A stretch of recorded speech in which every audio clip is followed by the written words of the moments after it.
Saudara terkasih, berjumpa lagi dalam pemahaman Alkitab Jemaat pada hari ini, Rabu 29 Juni 2022 dengan tema Berkat untuk Keluarga bersama saya, Pendeta Nathaniel Valentino.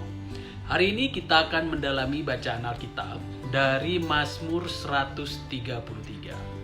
Sebelum kita membaca dan mendengarkan firman Tuhan, marilah kita terlebih dahulu bernyanyi bersama-sama. Karena minggu ini adalah pekan sekolah minggu, saya mengajak Bapak Ibu Saudara dan anak-anakku sekalian untuk bernyanyi, "Oh betapa indahnya."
Sebelum kita membaca dan mendengarkan firman Tuhan, mari kita bersatu di dalam doa. Kita berdoa. Allah yang kami kenal, di dalam nama Tuhan Yesus Kristus, tibalah saatnya bagi kami untuk membaca dan merenungkan firman-Mu. Berikanlah hikmat-Mu kepada kami, agar kami mengerti apa yang menjadi kehendak-Mu itu. Inilah kami anak-anak-Mu, kami siap menyambut firman-Mu. Di dalam nama Tuhan Yesus Kristus, Juru Selamat kami yang hidup, kami berdoa. Amin. Mazmur 133. Demikianlah firman Tuhan tertulis. Nyanyian ziarah Daud. Sungguh alangkah baiknya dan indahnya apabila saudara-saudara diam bersama dengan rukun seperti minyak yang baik di atas kepala meleleh ke janggut Harun dan ke leher jubahnya, seperti embun gunung Hermon yang turun ke atas gunung-gunung Sion. Sebab kesanalah Tuhan memerintahkan berkat, kehidupan untuk selama-lamanya. Demikianlah pembacaan Alkitab. Diberkatilah kita yang membaca, merenungkan, dan melakukan firman Tuhan di sepanjang kehidupan kita setiap hari. Haleluya. Berkat untuk keluarga. Saudara terkasih, sudah lama kita melewati pandemi COVID-19 dan saat ini kita pun juga masih berada di tengah-tengah pandemi COVID-19. Kira-kira kapan terakhir Bapak Ibu Saudara dan anak-anakku sekalian berlibur bersama? Dan apakah liburan itu mengesankan? Atau sebaliknya justru liburan itu mengesalkan? Liburan bersama keluarga bisa menjadi pengalaman yang menyenangkan karena bisa menikmati kebersamaan dan melihat tempat-tempat yang indah. Namun juga dapat menjadi pengalaman yang buruk. Mengapa bisa begitu? Perjalanan yang panjang dan berat dapat membuat anggota-anggota keluarga merasa lelah dan lapar. Hal ini bisa membuat seseorang itu pada akhirnya mudah emosi, gampang marah. Akibatnya hal yang remeh itu justru bisa menjadi pemicu pertengkaran yang besar. Mazmur 133 ini termasuk dalam Mazmur pendakian yang diyakini menjadi lagu yang dinyanyikan oleh para peziarah saat mendaki ke Bukit Sion, tempat Bait Allah berada. Orang-orang dari berbagai kota melakukan perjalanan ke kota Yerusalem. Mereka mengajak anggota keluarga dan pergi berombongan dengan tetangga-tetangga mereka. Ketika perjalanan semakin dekat ke kota Yerusalem, mereka ini bertemu dengan rombongan lainnya. Dan akhirnya semakin lama jumlah mereka semakin banyak. Mereka berhimpun di titik-titik pertemuan. Mereka yang berasal dari berbagai tempat, adat istiadat, dan karakter, semuanya berkumpul. Tetapi meskipun berbeda-beda, mereka memiliki kesatuan tujuan, yaitu untuk menyembah Allah di Yerusalem. Hal ini yang semakin langka di dunia saat ini, yaitu kesatuan dan kerukunan kita bisa jumpai. Salah satu ciri gereja yang sehat adalah adanya ikatan persekutuan yang akrab di dalam tubuh Kristus. Keluarga sebagai unit gereja yang paling kecil tentunya perlu memelihara kesatuan seperti ini. Mazmur 133 ini memaparkan 3 hal yang indah berkaitan dengan kerukunan dalam hidup bersama-sama.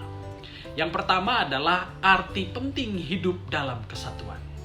Yang kedua adalah sumber hidup dalam kesatuan.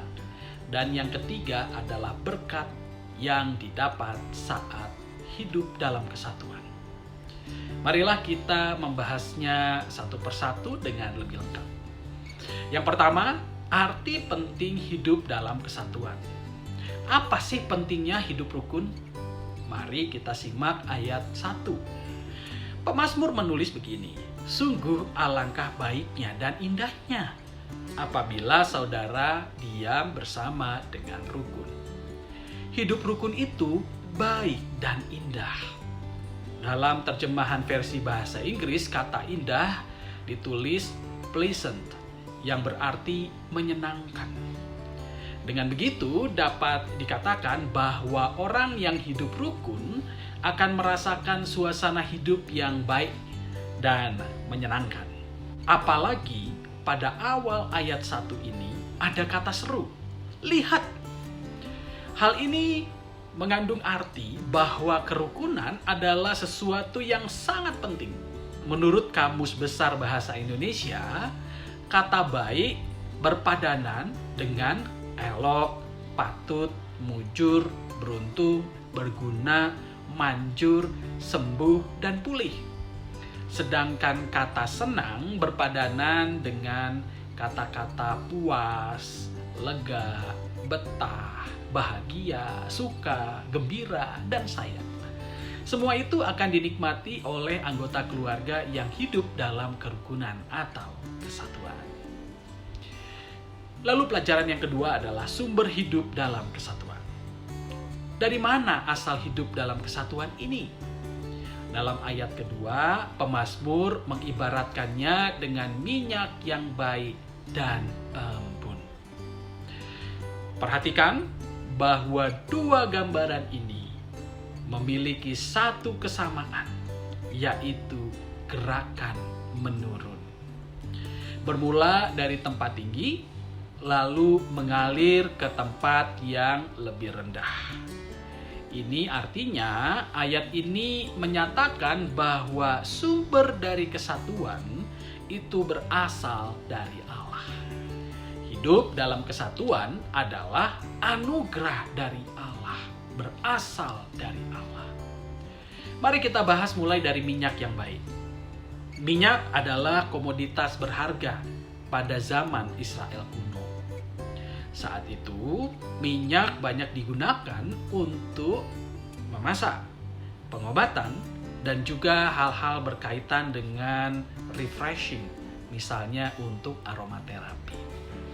Jadi, minyak digambarkan sebagai sesuatu yang baik dan membawa kegembiraan yang menenangkan serta menyenangkan. Israel saat itu, ketika ada tamu yang datang, selain menyuguhkan minuman, mereka juga menuangkan minyak di atas kepala tamu. Tujuannya untuk membuat tamu merasa segar kembali setelah mengalami perjalanan yang jauh. Cuaca yang panas dan berdebu dapat membuat tamu merasa sangat kelelahan.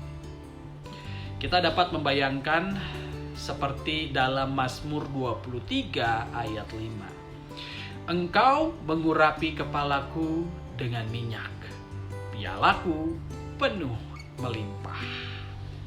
Sebagai tamu Tuhan, pemazmur disambut dengan penuangan minyak yang sangat banyak di atas kepalanya. Ini menandakan keramat tamahan yang berlimpah-limpah. Minyak ini tidak berhenti di kepala, tetapi ada yang mengalir. Kembali ke Mazmur 133. Minyak itu meleleh turun ke janggut dan jubah Harun. Minyak tersebut meleleh turun karena minyak yang dituangkan itu sangat banyak sehingga tumpah ke bagian bawah. Ini adalah gambaran dari keramat tamahan yang tidak tanggung-tanggung atau keramahan yang tidak hitung-hitungan. Kita menemukan ungkapan turun sebanyak 3 kali di dalam teks ini, yaitu turun ke janggut, turun ke jubah, dan turun ke Sion di ayat 2 dan 3. Hal ini merupakan penggambaran berkat Bapa yang turun sebagaimana ditulis dalam Yakobus 1 ayat 17. Setiap pemberian yang baik dan setiap anugerah yang sempurna datangnya dari atas, diturunkan dari Bapa segala terang. Masih ada lagi, minyak yang satu ini bukanlah minyak sembarangan. Harun adalah imam tertinggi bangsa Israel, sehingga minyak yang digunakan haruslah istimewa. Namanya minyak urapan. Minyak ini dibuat dari campuran minyak zaitun, mur, kayu manis, kayu teja, dan tebu. Minyak urapan ini hanya digunakan untuk mengurapi imam, raja, dan benda-benda kudus. Minyak ini khas dan berbeda dari minyak biasanya. Dari sini kita dapat belajar bahwa relasi di antara orang Kristen juga unik dan khas. Kita tidak dapat menemukan relasi seperti ini di luar gereja, karena relasi ini diikat di dalam darah Kristus. Sebagaimana Harun menjadi imam yang menjadi perantara umat Israel dengan Allah, demikian juga Kristus menjadi imam kita untuk menjadi perantara kita kepada Allah.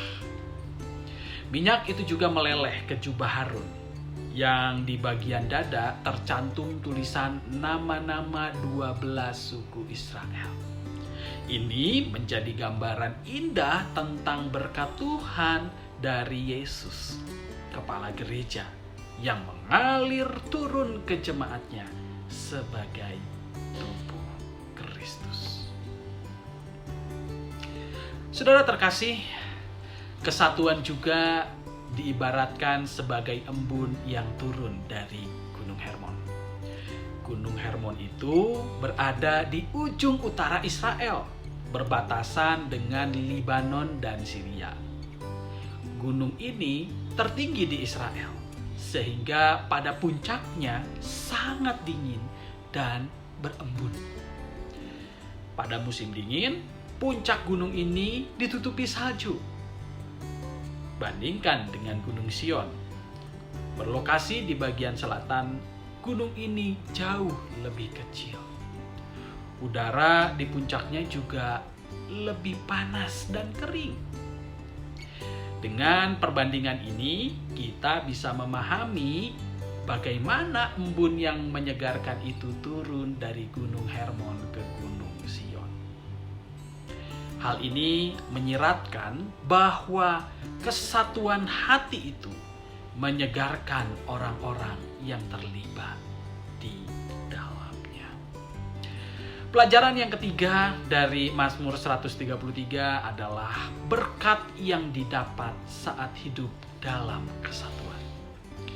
Bagaimana caranya supaya mengalami pencurahan berkat-berkat Tuhan kepada keluarga kita?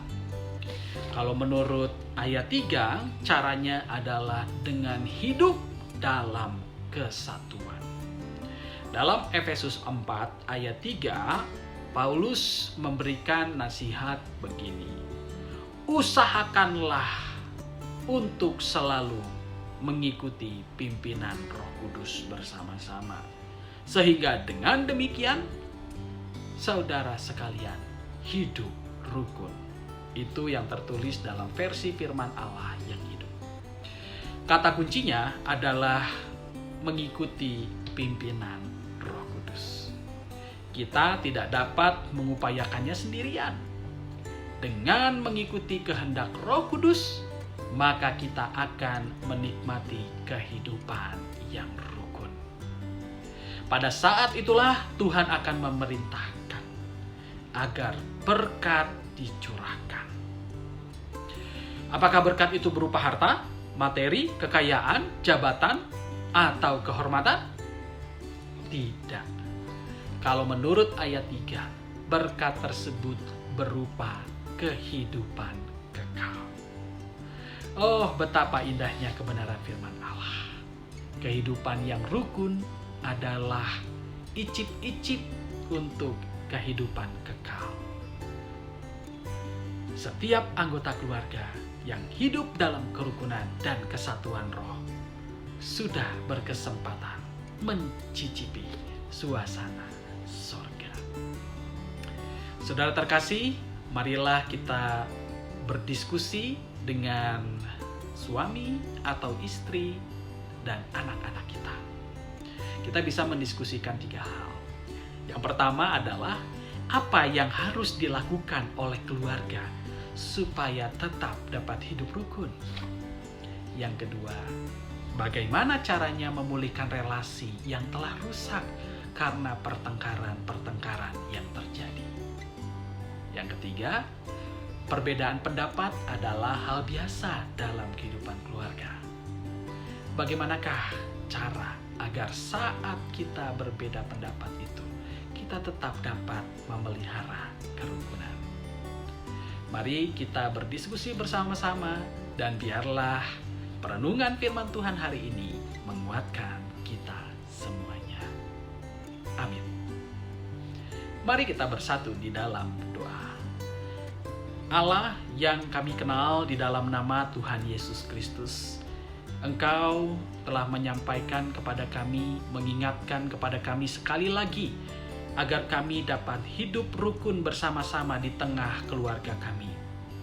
Sekalipun kami sering berbeda pendapat, sering bertolak belakang satu dengan yang lain, tapi kami percaya ada Roh Kudus yang hadir mempersatukan kami, agar kami dapat menguasai diri kami dan pada akhirnya berdamai untuk kembali hidup rukun dalam kesatuan. Tuhan Yesus Kristus, kami bersyukur untuk kehadiran orang tua kami. Kami bersyukur untuk kehadiran anak-anak kami, untuk oma dan opa. Semua kehadiran orang-orang yang mengasihi kami dan yang kami kasihi itu adalah karena berkat Tuhan, anugerah Tuhan kepada kami. Biarlah Tuhan mengajarkan kami agar kami dapat memelihara kasih dan cinta bagi keluarga kami itu. Baik ketika mereka bersuka cita, mereka berbahagia, kami dapat merasakan sukacitanya. Ketika mereka berduka cita, bersedih, kami dapat merasakan kesedihan itu dan turut hadir sebagai orang yang memberikan kekuatan. Tuhan Yesus Kristus, berkatilah suami kami semuanya, agar mereka dapat menjadi pemimpin yang mengasihi istri dan anak. Berkatilah kami sebagai para istri, agar kami dapat mengasihi suami kami, agar kami dapat menjadi mercusuar, menjadi orang-orang yang mengingatkan suami dan anak-anak kami untuk bagaimana hidup dalam kebenaran ketika mereka mulai jauh dari firman Tuhan. Berkatilah kami sebagai anak-anak agar kami mengasihi kedua orang tua kami. Kami dapat memahami bagaimana mereka memberikan nasihat, apa yang menjadi pengajaran-pengajaran mereka. Biarlah Tuhan juga yang menolong kami agar kami dapat memiliki pertahanan yang baik untuk menyaring segala sesuatu yang datang kepada kami, agar iman percaya kami tidak mudah goyah. Berkatilah kami di dalam pekerjaan kami, agar apa yang kami kerjakan seturut dengan pekerjaan tangan Tuhan dan pada akhirnya mendatangkan berkat yang mencukupkan kebutuhan keluarga kami. Berkatilah kami yang sekarang ini sedang mencari pekerjaan. Kami percaya Engkau akan menjumpakannya dengan lapangan pekerjaan yang baik, yang di dalamnya kami dapat berkarya dan melayani Tuhan juga. Kami berdoa untuk pergumulan keluarga kami, saudara-saudara kami yang sedang sakit. Engkau adalah tabib di atas segala tabib yang sanggup memulihkan berbagai penyakit. Biarlah kami dapat berserah dan mengandalkan Tuhan, karena Engkaulah yang memiliki rancangan yang penuh damai sejahtera dan keindahan. Dan kami percaya bahwa Engkau turut bekerja di dalam segala sesuatu mendatangkan kebaikan. Tuhan Yesus Kristus, kami bersyukur untuk semua kebaikan yang Kau anugerahkan kepada kami. Pimpinlah kami senantiasa agar kami dapat mengikuti langkah kaki Tuhan, agar perkataan dan perbuatan kami memuliakan nama Tuhan, dan kehadiran kami mendatangkan damai sejahtera bagi sesama kami. Terima kasih untuk pemahaman Alkitab hari ini yang kami lakukan bersama dengan ayah, ibu, serta anak-anak kami. Inilah doa yang kami panjatkan hanya di dalam nama Tuhan Yesus Kristus Juru Selamat kami yang hidup. Amin. Bapak Ibu Saudara yang dikasihi Tuhan Yesus Kristus, pemahaman Alkitab pada hari ini telah usai. Sampai berjumpa kembali di pemahaman Alkitab yang akan datang. Tuhan Yesus memberkati.